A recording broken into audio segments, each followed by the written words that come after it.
vibrations on the photograph. That's very important. How to know where you are as far as God is concerned. That's the main thing, isn't it? We are here for that. To be one with God, to be union with His power, to be His instruments. And how our connections get loose and how we can correct it, we should try to understand that. First of all, we must realize that we are not to think about it. If you start thinking too much about it, then you have seen that you do something funny, which you should not have done. Do not plan out too much about it also. Because in this country, if people start planning out, they'll get all the planning done. For example, they have to go for a walk. Then they must have proper shoes, they must have proper sticks, they must have this, they must have that, and they must have gloves, and they must have everything, and they never go out. They are so exhausted with the planning itself. In the same way, it happens with Sahaj Yoga. Get in. Move forward. It very much happens the same way with Sahaj Yoga. I have seen that, though I have told you not to plan it out, not to think about it, still you go on doing it. And that is how you get into problems. That by thinking you cannot correct yourself.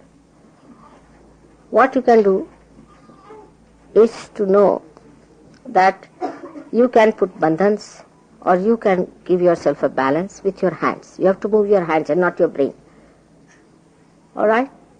Our brains are moving and hands and feet never move. And out of proportion our brains are moving. But our hands and feet do not move. This is the society which H.G. Wells had described. I can see it very clearly. That you have more brains than your deftness and your understanding. Your fingers are not so sensitive, and the brain leads you to artificiality. So you are not to use your thinking for correcting your chakras. Now should I write it down in golden words? That you cannot think about it and sort it out. This is one thing people do not understand. I think you better take him away because little restless, alright?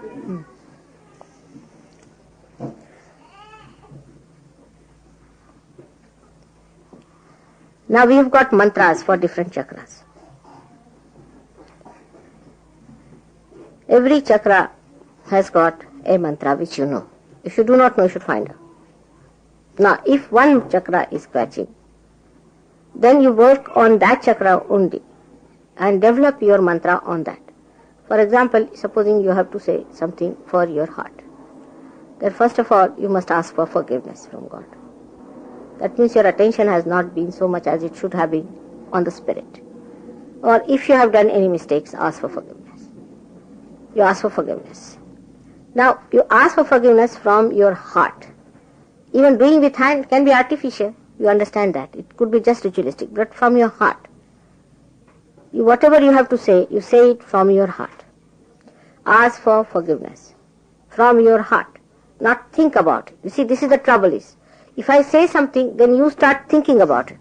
And then you said that now I have to take out my attention from the center. And then you start taking out your attention. You cannot. With your brain, you cannot take out your attention from anywhere to anywhere. It's only through your hands or movement of your hands or by saying mantras you bring in.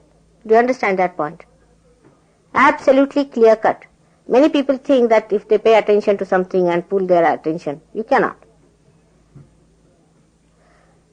But what you can do is to, when you are saying the mantra, put your attention without thought to that particular chakra. So you master that chakra ultimately. The one which is a weakness can become your mastery. But if you think, then you are catching again the heart much more. You have known that by thinking you catch your right side in the sense that it starts overactive, gets overactivated, and left side gets frozen up. by which heart is catching. Your ego develops, which engulfs your heart. So the more you think about it, how to correct your ego, the worse you are. You fight it. So then we know that we have to give a balance. Bring down your ego with your hand, with massaging. You can bring it down because in your hand it is flowing. Whether you are catching or not catching, it is flowing from your hand is there.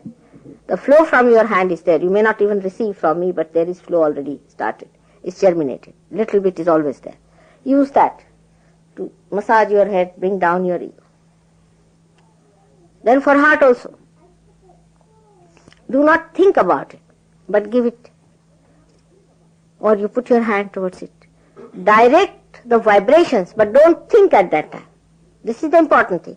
If you are thinking and directing, it cannot be directed because your attention is engulfed in the thinking process. Do you understand that point? And here the problem is people think too much and talk too much. I mean, they talk about everything. They know everything. Such a wasteful habits of thinking and then talking about it. Everybody is a monarch here because of ego. So now please tell your ego, you please keep shut. Now we know you too well. Try to push it back as much as you can. With force sometimes. Bring it back like that. Try to bring it to its normal position. And you'll be amazed once it goes to its normal position. You'll feel very much lighter. So this is to be done with your hand.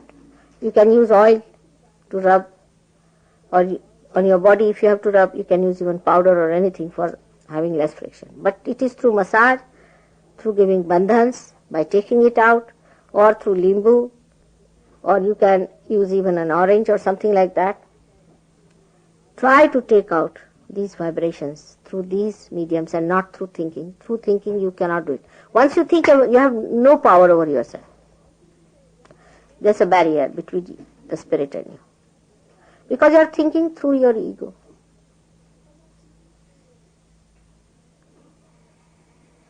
You must have noticed many a times when I tell you that this you should not have done. You said, I know. You see, this is something I can't understand. When you know that this should not have been done, then why are you doing it? Now, which is that I which knows? Is your spirit.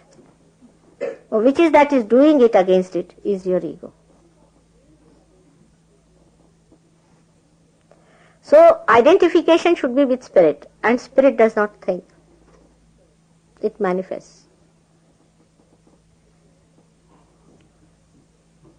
So you cannot sort it out through your thinking. It's all false and faulty life. Anything you do with thinking, it will be all faulty. Now why you people in this country have lost your deafness in the hands? For the same reason.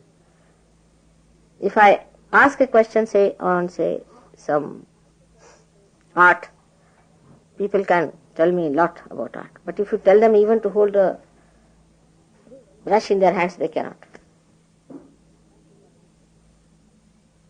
In any art, any deafness or anything, they think. That's how the creativity, the spontaneity is finished, by thinking. And that's why you must have seen the people who